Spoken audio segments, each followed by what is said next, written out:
See it? Wow, it's amazing.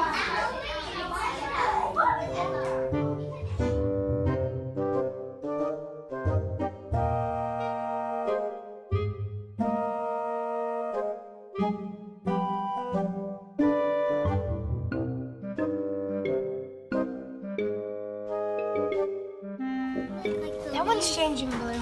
Yeah, that one's changing blue. The blue is So working. is that one. Doesn't seem like the red is changing. Kind of. Look. Ooh, someone's just turning blue. Sort of hard to see. The blue is working better. Blue. That's mine today. I have blue. Oh, this is mine. Phloem goes up and down to put the sugar through the whole thing, so it goes up and down. So then all the parts of the plant gets all of the water and sugar.